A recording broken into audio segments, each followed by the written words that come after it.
애플 카플레이랑 안드로이드 오토도 해결됐고 헤드램프 커버도 해결됐고 심지어 기존 고객들을 위한 보상도 마련해주고 토레스 기본 가격까지 내리고 더 이상 할 게 없을 것 같지 않나요? 그런데 또 다른 좋은 소식들이 나왔습니다. 어제까지는 특정 모델을 중심으로 한 좋은 소식이었다면 오늘은 회사 차원, 기존에 있던 모든 KGM 차주들, 심지어 예비 차주들한테도 굉장히 도움이 될 만한 내용입니다. 우리나라 자동차 회사들이 본받으면 좋을 만한 내용이기도 해서 쉽고 빠르게 정리해드리겠습니다.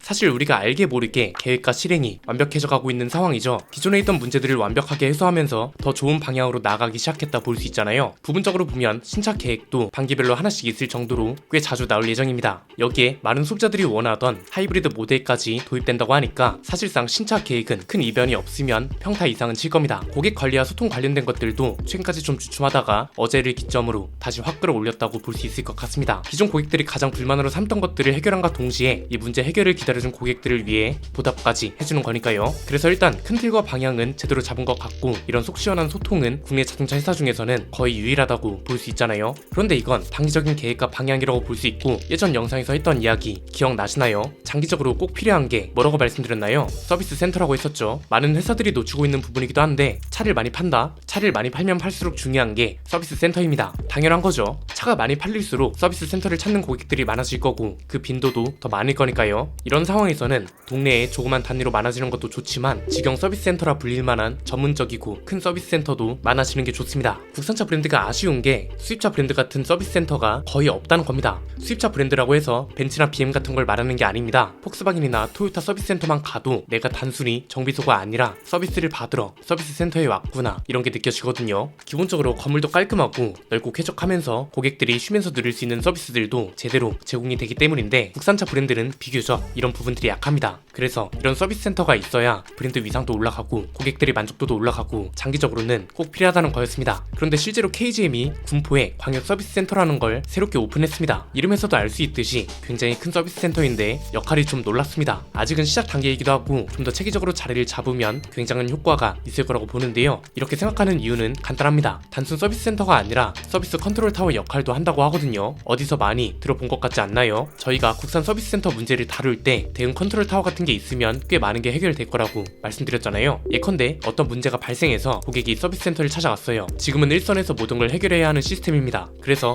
고객님 이거 정상이니까 그냥 타시라니까요 이러면서 싸움으로 번지고 이게 언론에도 보도되면서 브랜드 이미지에는 큰 타격이 가고 고객은 신뢰를 잃고 이런 악순환이 반복되잖아요. 그런데 본사 차원의 대응 컨트롤 타워가 생기면 어떤 게 가능하다고 했나요? 어떤 문제가 발생해서 고객이 찾아왔어요. 그러면 이제 매뉴얼대로 대응하는 거죠. 만약 센터에서 처리가 가능한 문제다 그러면 빠르게 처리해주면 끝나는 거고요. 만약 본사 차원의 보상이 필요한 문제예요. 그러면 고객님 정상입니다 이게 아니라 고객님 이건 센터에서 해결할 수 있는 문제가 아니라 본사 대응 컨트롤 타워로 연결해 드리겠습니다. 빠른 해결을 위해 최선을 다하겠습니다. 이렇게 되는 거죠. 그러면 본사 직원은 이제 매뉴얼대로 보상이 가능한 문제인지 서비스 센터에 어떠한 조치를 지시해야 하는 사안인지 이런 걸 체계적으로 진행할 수 있으니 고객하고 싸울 일도 없고 고객은 일이 어쨌든 진행은 되고 있으니 답답할 일도 없는 거죠. 지금 이 광역센터가 이런 역할을 하는 건지는 아직 모릅니다. 그런데 서비스 컨트롤 타워라는 표현을 썼다는 건 뭔가 기존하고는 다른 차원의 서비스 센터라는 걸 알 수 있는데 발표된 내용만 봐도 알 수 있습니다. 연 면적이 4,000평 정도 된다고 하는데요. 접수처랑 작업장을 포함한 정비시설 3개 층에 사무시설 2개 층, 총 5개 층 규모로 지어졌거든요. 센터 구성도 우리가 흔히 아는 수입차 서비스 센터 구성입니다. 판금, 도장, 샌딩룸, 정비차 전용 정비 공간 이런 식으로 나뉘어져 있고 고객 휴게실이랑 카페테리아도 별도로 운영된다고 합니다. 어떻게 보면 KGM이 국산 서비스 센터의 평균치를 이번 기회에 제대로 끌어올릴 수 있을 것 같은데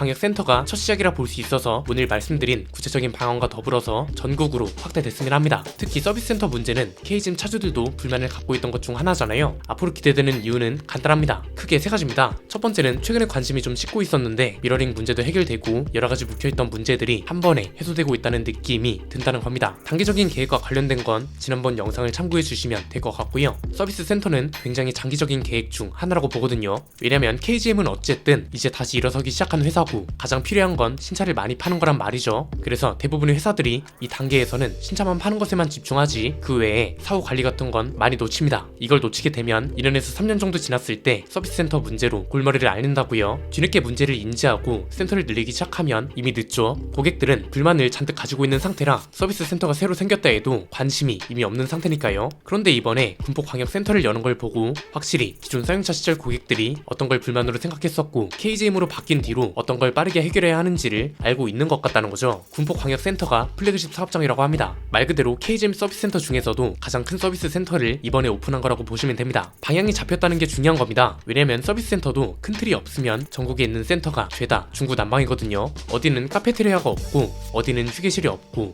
이런 식이라고요. 그런데 지금은 수입차 브랜드처럼 군포센터가 기본적인 틀을 잡아줬다는 겁니다. 판금이나 도장 파트 같은 건 센터마다 유무의 차이가 있겠지만 기본적인 시설들은 틀이 잡혀있기 때문에 센터 규모에 따른 차이만 두면서 늘려가면 좋은 서비스를 계속 제공할 수 있을 겁니다. 두 번째는 어쨌든 소통의 중요성을 최근에 다시금 깨닫고 있는 것 같아 좋다는 겁니다. 사실 지난 몇 개월이 고객들도 그렇고 회사도 그렇고 답답했을 것 같습니다. 미러링 문제가 가장 고역이었을 것 같고요. 헤드램프 커버 문제는 부수적으로 따라오는 문제였습니다. 미러링 해결이 밀리다 보니까 소통하는 척 하더니 결국은 듣지도 않는다는 말도 나왔는데 사실 그간 계속해서 개발이 이뤄지긴 했거든요. 소통 없이 막무가내로 나가는 회사도 있잖아요. 시간이 걸리긴 했지만 일단 큰 걸 해결하고 나니 나머지도 좀 수월해지는 것 같습니다. 이게 중요한 이유가 고객들의 의견도 중요하지만 뭔가 제안하기도 좋다는 거죠. 회사 내부적으로 아무리 열심히 회의를 해도 의견과 경우의 수에는 한계가 있습니다. 그런데 이렇게 외부적으로 의견 통로를 열어두면 훨씬 다양한 의견과 경우의 수가 나오는 거죠. 이렇게 되면 당연히 더 좋은 선택지와 논의안도 생기는 거고 회사는 더 좋은 선택을 할 수 있게 되는 거라서 중요하다고 보는 겁니다. 지금 잡혀있는 방향대로만 잘 가면 몇 년 동안은 무난하게 성장할 수 있을 것 같습니다. 신차 계획도 많지, 하이브리드 모델도 도입된다고 하지, 큰 문제들도 거의 해결됐지, 심지어 서비스 센터까지 방향을 잡았으니 개수만 늘려가면 될 문제입니다. 세 번째는 그렇다고 모든 게 완벽하게 잡혀있는 건 아니라는 겁니다. 아마 앞으로 KGM이 신차 성적을 좌우할 가장 중요한 문제라고 보는데 바로 공장 생산량입니다. 이것만 해결되면 문제 없을 겁니다. 지금은 공장 생산량의 한계가 너무 뚜렷하게 느껴집니다.